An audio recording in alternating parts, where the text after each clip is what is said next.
Hey guys, and welcome to this edition of Scruff's Garage. As you may have seen in one of my previous videos, I recently got a 2020 Jeep Gladiator. And one of the things that bothered me, even from the first test drive, is that it didn't have a footrest for your left foot, sometimes called a dead pedal.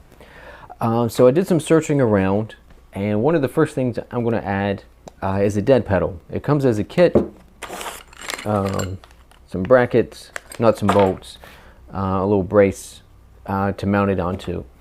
Should be fairly straightforward. Of course, it's down in the driver's side footwell area, which is always tricky to get to. There's not a lot of room to work down there, so that may be a bit of a challenge, but there's only a handful of parts, so hopefully it won't be too difficult of an install, and it's pretty straightforward, though I'll show you. That way you just have a visual, and to me that always helps me, because you get some instructions, like, I don't know, this is, you know, when somebody shows you like a sonogram, they're like, oh look, that little spot is a baby, and you're like, I mean, I guess I see it. That's kind of what these instructions are. Like, they're truly awful. The company could have spent literally like 2 more cents and got a decent photocopy, but they didn't. Fortunately, like I said, there's only a handful of parts, so I don't think it's going to be a big deal, but I thought showing you the included instructions, it's pretty laughable. But anyway, let's jump into the installation and let's get going with this.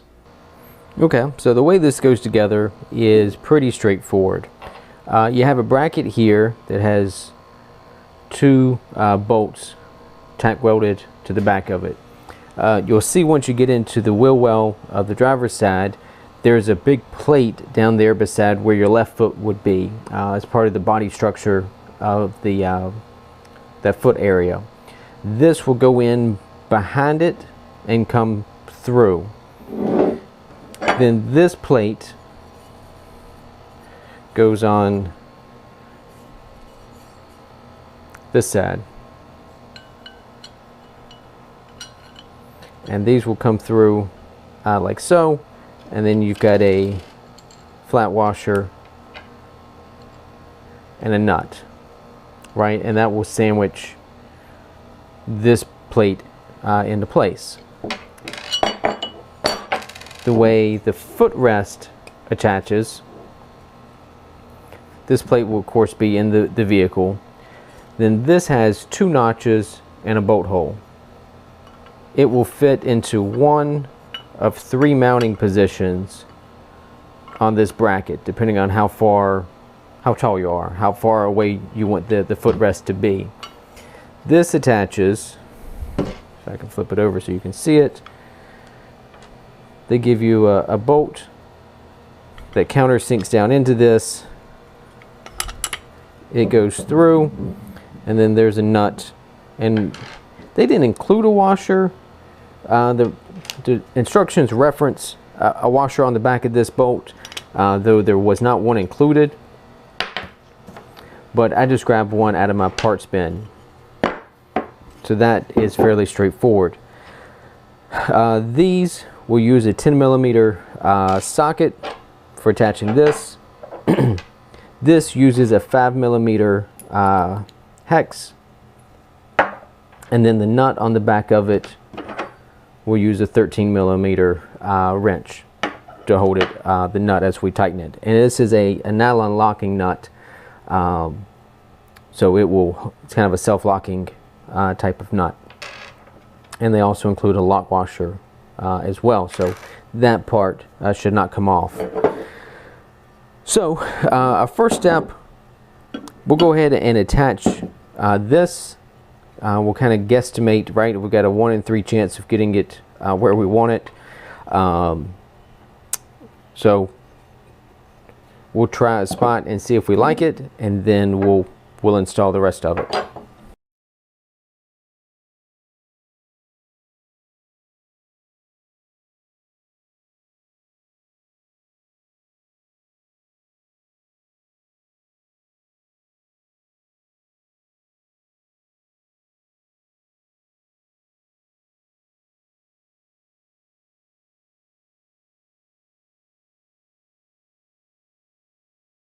Okay, So here's the dead pedal once it's installed.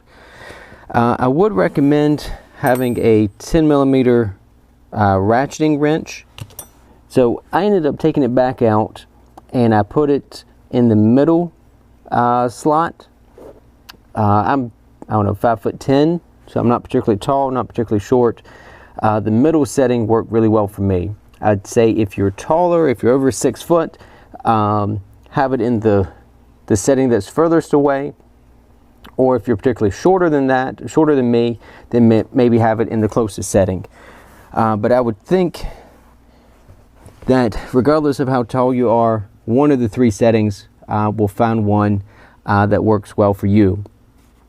And so the 10 millimeter bolt now is behind, right, because there's 2. There's one in the front, one in the back. Right, you can see the one up here. But the one in the back is difficult to get to. So you have to get to it with a ratcheting wrench from up above it. And you can ratchet up there. And that's how you can get that back bolt tight. One of the reasons, there are a couple of different styles of the dead pedals that are available on the market. I decided to go with this one because it didn't actually touch the floor. I knew I was going to put some floor liners in here. They're actually on order, but they're back ordered right now. But some of they're not WeatherTech, but it's that style of floor liner that comes up in here and it kind of comes up on the side. And I didn't want anything that came from the floor up, because then it might get in the way of the floor liners. So I think this is probably going to work out pretty well. It shouldn't interfere with the floor liners or that sort of thing. And it just gives you a spot to rest your foot. Order these on Amazon. There's some name brand ones that are kind of expensive, but this one wasn't too much money. I want to say $30, give or take. I don't remember at the moment, but I think for the money spent, it will work out pretty well. Seems reasonably well built, and they all mount and do the same thing. So there you go. That's how you install a dead pedal in a new Jeep Gladiator. It'd be the same if you had a new JL Wrangler as well. I'm sure they mount the exact same. Not too bad. A couple of basic tools and you can have it installed maybe 30 minutes or so. It's just a little tricky to get to, but the installation is really simple. So I hope you found this interesting. If you're interested in Jeep Gladiator or Corvette content, hit the like and subscribe button. Stick around. There'll be more to come. Thanks for tuning in to this edition of Scruff's Garage.